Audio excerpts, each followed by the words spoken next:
Hello students, कैसे हैं आप सभी लोग। आज हम आपके लिए लेकर आए हैं, जैसा कि आपको पता है हमने स्टार्ट की हुई है 12th फिजिक्स की एक सीरीज, जिसमें हम आपको पढ़ा रहे हैं इलेक्ट्रोस्टैटिक्स, स्थिर वैद्युतिकी।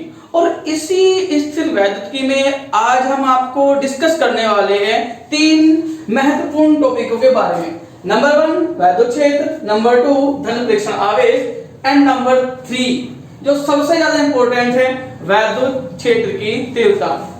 अगर इंग्लिश में डिस्कस करें तो electric field, positive test charge and electric field intensity. तो बारी बारी से करके क्या है इन सबको एक्सप्लेन करने वाले हैं, तो बने रहिए हमारे साथ। तो चलिए डिस्कस करते हैं। सबसे पहले हम डिस्कस करते हैं वैद्युत क्षेत्र के बारे में। ठीक है, वैद्युत क्षेत्र।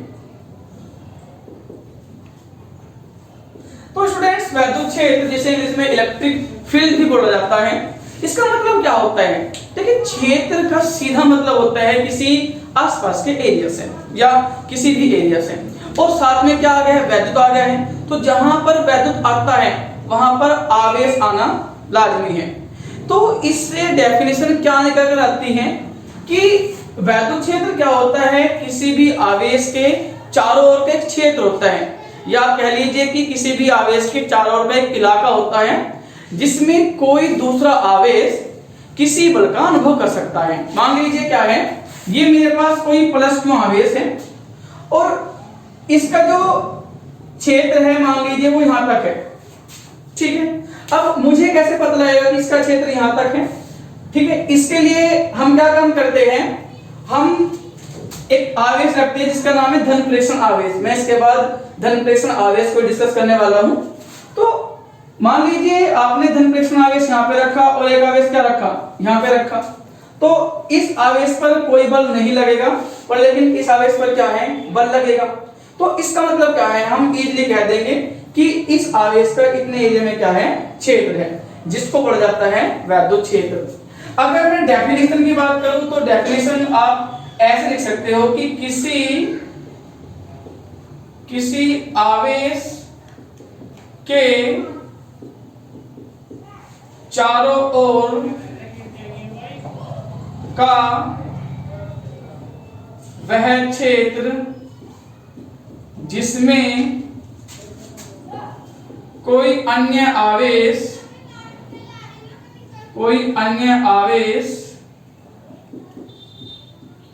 वैद्युत बल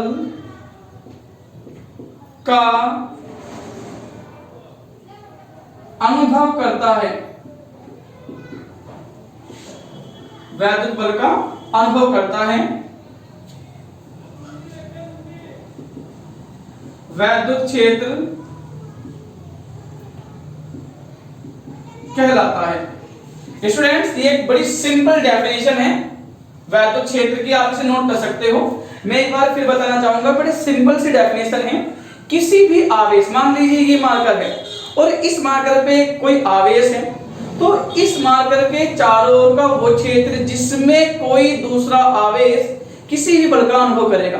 किसी भी बल का अनुभव का मतलब क्या है, मान लीजिए ये मेरा प्लस क्यू आवेश है और इतने एरिया में इसका क्या है, वैद्युत क्षेत्र है। तो अगर मैं इस एरिया में प्लस क्यू नॉट चार्ज रखता हूं तो क्या होगा, ये बल लगेगा प्रतिकर्षण। क्यों लगेगा प्रतिकर्षण? क्योंकि हम सब जानते हैं कि जब भी आवेश सजातीय होते हैं, सजातीय का मतलब क्या होता है कि जब भी आवेश प्लस प्लस होंगे या फिर माइनस माइनस होंगे तो बल लगेगा प्रतिकर्षण। और प्रतिकर्षण में हमने आपको बताया हुआ है कि जो चार्जेस है, जो आवेश है, वे ऐसे जाते हैं शू। ठीक है, तो क्या होगा, ये जो बल लगेगा ये लगेगा प्रतिकर्षण। और अगर मैं इसकी जगह कोई माइनस चार्ज रख देता हूं, देन क्या होगा, ये प्लस ये माइनस, तो बल लगेगा आकर्षण। इसलिए मैंने यहां पे डिस्कस किया हुआ है वैद्युत बल। ओके, इसमें वो ये डिपेंड करेगा कि वैद्युत क्षेत्र किस आवेश का है और उसमें आपने कैसा चार्ज रखा हुआ है। तो आशा करता हूं कि वैद्युत क्षेत्र आपको अच्छे से समझ में आ गया होगा। ठीक है, मैं एक बार चलते चलते फिर आपको बताना चाहूंगा कि किसी भी आवेश के चारों ओर का क्षेत्र, ठीक है भाई, सबका अपना अपना क्षेत्र होता है। मान लीजिए जंगल का कोई राजा है, शेर, तो उसका अपना क्षेत्र है। जैसे ही कोई उसमें दूसरा जानवर आएगा, शेर उसको अफेक्ट करना ही करना है। तो ऐसे ही बात यहाँ पे होती है। मान लीजिए ये आवेश मैंने यहाँ पे रखा हुआ है, तो इससे कोई मतलब है ही नहीं इस आवेश को कि आवेश कहाँ रखा हुआ है, क्यों भाई मेरा क्षेत्र वहां तक है ही नहीं। पर लेकिन जैसे ही क्या होगा, ये आवेश इधर आएगा, ये तुरंत कह देगा नहीं नहीं भाई ये तो मेरा इलेक्ट्रिक फील्ड है, ये तो मेरा वैद्युत क्षेत्र है, तो मैं तो आप पर कौन सा बल लगाऊंगा, प्रतिकर्षण। ओके, तो अब बात कर लेते हैं किसकी, धन परीक्षण आवेश की। ठीक है स्टूडेंट्स, अब बात करने वाले हैं हम धन परीक्षण आवेश की। ये धन परीक्षण आवेश बार बार डेफिनेशंस में बच्चे इसका रट लगाते हैं, पर लेकिन आखिर तक बच्चों को ये नहीं मालूम होता कि ये धन परीक्षण आवेश आखिर है किस चीज का नाम। देखिए नाम से पता लग रहा है परीक्षण आवेश। परीक्षण आवेश एक बहुत ही सूक्ष्म आवेश होता है जिसका अपना वैद्युत क्षेत्र ना के बराबर होता है, उसको हम बोलते हैं परीक्षण आवेश। यहाँ पे बात हो रही है धन परीक्षण आवेश की, तो आप सिंपल डेफिनेशन में लिख सकते हो कि वह सूक्ष्म धनात्मक आवेश, मैं एक बार लैंग्वेज में आपको लिख के बता देगा, फिर आपको क्या है समझा देंगे। वह सूक्ष्म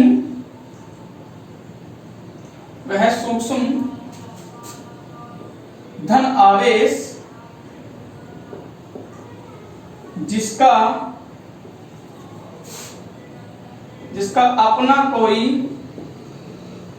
जिसका अपना कोई वैद्युत क्षेत्र नहीं होता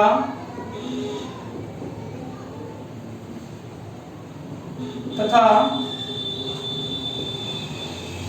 जो किसी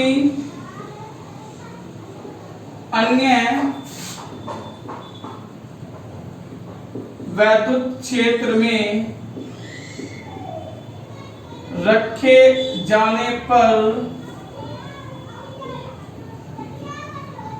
आकर्षण या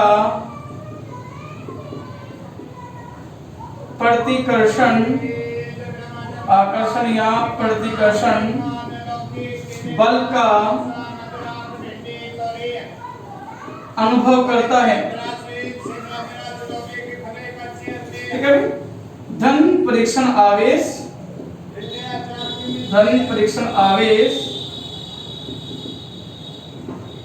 कहलाता है। धन परीक्षण आवेश कहलाता है। इसे प्लस क्यू नोट से क्या करते हैं, प्रदर्शित करते हैं। तो स्टूडेंट्स इस डेफिनेशन को जल्दी से आप नोट कर लीजिए, बड़ी ही इंपॉर्टेंट डेफिनेशन है ये वाली। तो जैसे हमने बताया हुआ है कि धन परीक्षण आवेश क्या होता है, एक सूक्ष्म धन आवेश होता है जिसका अपना कोई वैद्युत क्षेत्र नहीं होता, या आप ये मान लीजिए कि ये एक ऐसा आवेश होता है जो किसी भी वैद्युत क्षेत्र में क्या है, आकर्षण या प्रतिकर्षण बल का अनुभव तो करता है, पर लेकिन उस वैद्युत क्षेत्र को प्रभावित नहीं कर सकता, क्योंकि वो क्या होता है, वो छोटा होता है। मैं इसे एक एग्जांपल से आपको समझाने की कोशिश करता हूं। मान लीजिए हमारे पास ये कोई प्लस आवेश है और इसका जो वैद्युत क्षेत्र है वो यहां तक है, भाई काफी बड़ा आवेश है।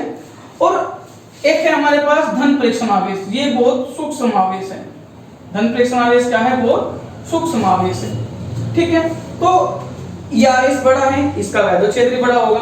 ये आवेश क्या होता है, बहुत ही सूक्ष्म होता है, इसका अपना कोई वैद्युत क्षेत्र नहीं होता।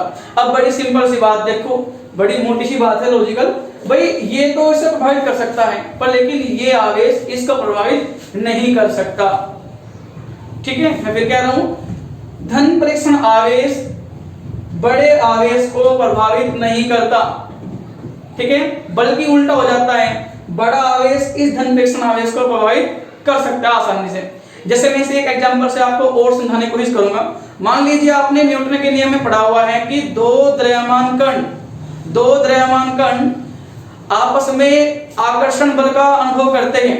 ठीक है, अब मान लीजिए ये मार्कर है और पृथ्वी है, तो दोनों के बीच कौन सा बल है, आकर्षण बल है। तो पृथ्वी बड़ी है, ये छोटा है, तो पृथ्वी इसे प्रभावित कर सकती है, ये मार्कर पृथ्वी को प्रभावित नहीं करेगा। जैसे मान लीजिए भाई आकर्षण बल तो दोनों में है, अब ऐसा भी हो सकता है कि ये मार्कर जो है पृथ्वी को खींचेगा, पर लेकिन ऐसा कभी नहीं होगा क्योंकि ये बहुत सूक्ष्म है। ठीक है, अगर मैं इस मार्कर को ऐसे छोड़ दूं तो क्या है, नीचे आना ही आना है, सिंपल सी बात है, क्योंकि ये क्या है, बहुत छोटा है। अब यही बात इसकी है, धन परीक्षण आवेश अपने स्रोत के आवेश के, या ये कह लो कि अपने स्रोत के वैद्युत क्षेत्र को प्रभावित नहीं करता। हाँ, वो खुद प्रभावित होता है। मतलब क्या है कि अगर गलती से भी ये धन परीक्षण आवेश बेचारा इधर आ जाए ये ऐसे, तो तुरंत क्या होगा, तुरंत प्रतिकर्षण बल लगेगा, और ये माना जाता है कि यह आवेश कहां तक चला जाएगा बेचारा, अनंत तक का। ये हम आपको बताएंगे वैद्युत बल रेखाओं में। ऐसा मानते हैं कि ये इतना छोटा आवेश होता है कि जैसे ये पॉजिटिव चार्ज की तरफ आएगा ना, तो ये अनंत तक जाता है। मतलब बेचारा इतनी फास्ट इस पे इतना धक्का लगता है जोर से कि ये अनंत तक भागा भागा चला जाता है। तो ये था आपका क्या है, धन परीक्षण आवेश के बारे में एक छोटा सा कंसेप्ट। अब हम आपको बताएंगे वैद्युत क्षेत्र की तीव्रता। देखिए स्टूडेंट्स, ये इस चैप्टर का आधार है, वैद्युत क्षेत्र की तीव्रता। इस चैप्टर्स में जितने भी डेरिवेशंस होंगे उनमें सब हम वैद्युत क्षेत्र की तीव्रता ही निकाल लेंगे। तो इस चैप्टर को इस टॉपिक को क्या है, आपको बड़े अच्छे से तैयार करना है। चलिए हम आपको समझाने की कोशिश करते हैं वैद्युत क्षेत्र की तीव्रता होती क्या है। बड़ा इंटरेस्टिंग टॉपिक है, हम एक नए अंदाज में आपको समझाने की कोशिश कर रहे हैं। तो चलिए शुरू करते हैं वैद्युत क्षेत्र की तीव्रता के बारे में। देखिए वैद्युत क्षेत्र की तीव्रता, मान लीजिए ये कोई प्लस आवेश है और इसका वैद्युत क्षेत्र कहां तक है, यहां तक है। अब वैद्युत क्षेत्र की तीव्रता, पहले तो इन वर्डों का हम मतलब समझते हैं। वैद्युत क्षेत्र की तीव्रता, तीव्रता का मतलब होता है तेज, तीव्र मतलब क्या है, एक ऐसा पैरामीटर है जो हमें ये बताएगा कि किस जगह वैद्युत क्षेत्र तेज है और किस जगह वैद्युत क्षेत्र तेज नहीं है। इससे पहले मैं आपको थोड़ा बता दूं, वैद्युत क्षेत्र को अगर हमें डिफाइन करना है, मान लीजिए वैद्युत क्षेत्र को हमें बताना है कि कहीं वैद्युत क्षेत्र है, कितना तेज है, तो उसके लिए हमारे पास दो पैरामीटर्स होते हैं। एक होती है वैद्युत क्षेत्र की तीव्रता और दूसरा होता है स्टूडेंट्स वैद्युत विभव। हम सिर्फ इस चैप्टर में केवल और केवल किसको एक्सप्लेन करने वाले हैं, वैद्युत क्षेत्र की तीव्रता को। इस नेक्स्ट चैप्टर में हम आपको बता देंगे कि वैद्युत विभव क्या होता है। तो चलिए स्टार्ट करते हैं। देखिए मान लीजिए ये आपका वैद्युत क्षेत्र है और ये क्या रखा हुआ है, धन परीक्षण आवेश रखा हुआ है, ठीक है। अब एक बार तो अपने धन परीक्षण आवेश को इस पॉइंट पे रख दिया, एक बार कहां रख दूं, इस पॉइंट पे रख दूं, ठीक है। अब बड़ी सिंपल सी बात है, बच्चे बता सकता है कि इस पॉइंट पर रखे धन परीक्षण आवेश पर जो लगने वाला बल है वो कम होगा, इस पॉइंट पर ज्यादा होगा। क्यों होगा, क्योंकि हम सब जानते हैं कूलाम के नियम के अनुसार F समानुपात इसके होता है 1/r²। या आप ये कह लीजिए कि जो दो बिंदु आवेशों के बीच जो लगने वाला बल होता है वो दूरी के व्युत्क्रमानुपात होता है। दूरी बड़ी होगी बल कम हो जाएगा, दूरी छोटी होगी बल अधिक हो जाएगा, ठीक है। तो वैद्युत क्षेत्र की तीव्रता सीधा सीधा मतलब होता है वैद्युत बल से। इसी तरह से इसकी परिभाषा निकलती है कि किसी भी बिंदु आवेश पर वैद्युत क्षेत्र के कारण जितना बल लग रहा है वो और जितना आवेश आपने रखा हुआ है उन दोनों का जो अनुपात है वही कहलाएगा उस बिंदु पर वैद्युत क्षेत्र की तीव्रता। चलिए डेफिनेशन समझने की कोशिश करते हैं। मैं आपको लिख रहा हूं डेफिनेशन बड़ी सटीक, ठीक है।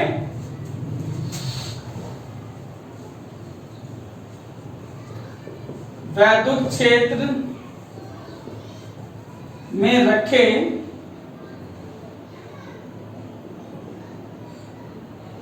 वैद्युत क्षेत्र में किसी बिंदु पर रखिए, किसी बिंदु पर रखिए, वैद्युत क्षेत्र में किसी बिंदु पर रखे धन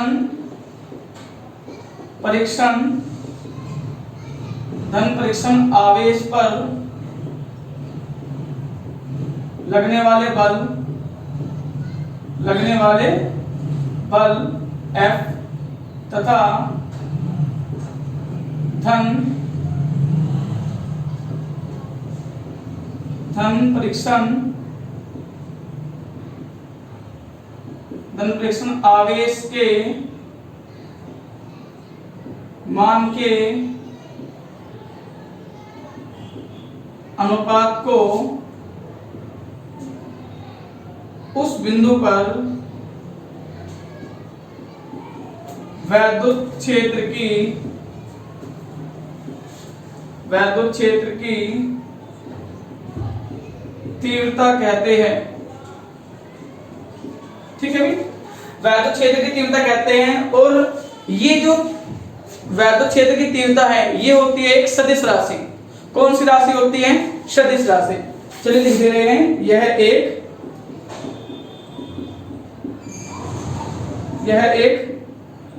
सदिश राशि होती है। यह एक सदिश राशि होती है। तो देखिए जिक्र आया है सदिश राशि का, तो सिंपल सी बात है कहीं ना कहीं दिशा भी होगी। अब ये बताएंगे कि वैद्युत क्षेत्र की जो तीव्रता की दिशा है वो दिशा कैसे होती है। देखिए स्टूडेंट्स, वैद्युत क्षेत्र की तीव्रता की दिशा वही होगी जो धन प्रेषण आवेश पर लगने वाले बल की दिशा होगी। इसकी दिशा धन परीक्षण आवेश पर लगने वाले बल की दिशा के अनुदिश होती है। अनुदिश होती है। ओके, तो मैं आपको एक बार फिर बता दूं कि वैद्युत क्षेत्र की तीव्रता क्या होती है। मान लीजिए ये आपका धन प्रेषण आवेश है और ये आपका पॉइंट ए है, ये आपका पॉइंट बी है। ठीक है, तो आपने पॉइंट ए पर क्या है प्लस Q नॉट आवेश रखा हुआ है। तो आप ये चाह रहे हो कि मुझे ये देखना है कि इस बिंदु पर वैद्युत क्षेत्र की तीव्रता कितनी होगी, मतलब वैद्युत क्षेत्र आपका कितना ज्यादा ताकतवर होगा। तो वो बताएगा इस आवेश पर मान लीजिए F बल लगा हुआ है। ठीक है, और आवेश कितना है Q नॉट, तो F वेक्टर बटे Q नॉट क्या कहलाएगा? वैद्युत क्षेत्र की तीव्रता कहलाएगा इस बिंदु पर। ठीक है, तो ये आएगा। इसके बाद यहां पर लिख लो भाई, इसे किससे E वेक्टर से प्रदर्शित करते हैं। इसे E वेक्टर से प्रदर्शित करते हैं और E वेक्टर कितना आता है? ये आएगा F vector upon Q not. E vector की इक्वल टू कितना आएगा? F vector upon Q not. ठीक है, तो वैद्युत क्षेत्र की जो तीव्रता है उसका सीधा मतलब किससे होता है? वैद्युत बल से होता है। जितना वैद्युत बल अधिक होगा उतना ही वैद्युत क्षेत्र की जो तीव्रता है उतनी अधिक हो जाएगी। ठीक है, यही बात हम यहाँ पे समझाने वाले हैं। अगर मान लीजिए मैं एक बिंदु आवेश कहां पे एक धन प्रेषण आवेश में यहाँ पे रख देता हूँ बिल्कुल इसके पास, तो इस आवेश पर जो लगने वाला बल है वो अधिक होगा।